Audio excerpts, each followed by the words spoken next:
Hey, what's going on, guys? The Horror Man back on day 15 of Universal Monster Mayhem with my review of The Mummy's Tomb. They did the mash. They did the monster. Mayhem. Released in 1942, The Mummy's Tomb is the third film in Universal's The Mummy franchise. As you can see, I have this one on VHS. It's an MCA Universal release from the Classic Collection. Like the Frankenstein films and The Invisible Man, The Mummy's Tomb is probably the closest to a traditional slasher film that the Universal classic monster movies have to offer. It pretty much is a slasher. The killer just happens to be the mummy. The Mummy's Tomb follows the events of The Mummy's Hand, taking place 30 years after that sequel. It begins with Stephen Banning of The Mummy's Hand telling his family the events of that movie. It seems that after having defiled the ancient tomb all those decades before, the Banning family is now cursed. The ancient Egyptian Icarus has been resurrected by a high priest to take out the entire Banning bloodline. The mummy in The Mummy's Tomb was played by Lon Chaney Jr., which makes this the third Universal classic monster he played. I love him as the mummy too. I really like the way he moves. The makeup effects are fantastic, and Jason made a great point while we were watching this.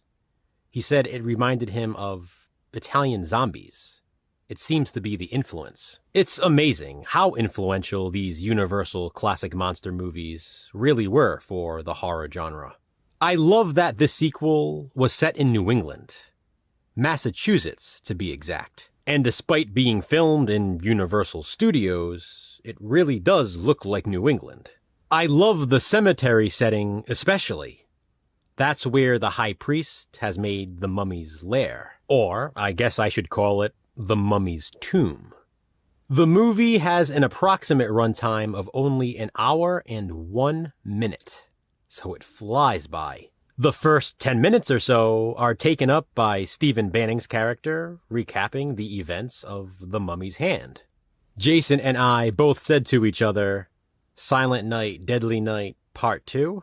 After that, though, the film really does fly by. It's pretty much just an ongoing killing spree of the mummy taking out those in Banning's bloodline and anyone connected to them. Like I said, it's not even like a slasher film. It is a slasher film. It all leads up to a very exciting climax. I love The Mummy's Tomb, and it will very likely rank very high when Jason and I rank all of these Universal monster classics when we're done. Have you seen The Mummy's Tomb? If so, what do you think of it? Comment below and let me know. And please be sure to check out Jason's review. We're just about halfway through, so head back tomorrow for day 16 of Universal Monster Mayhem. Until then, thanks for watching, guys. Hit that thumbs up and be kind, subscribe.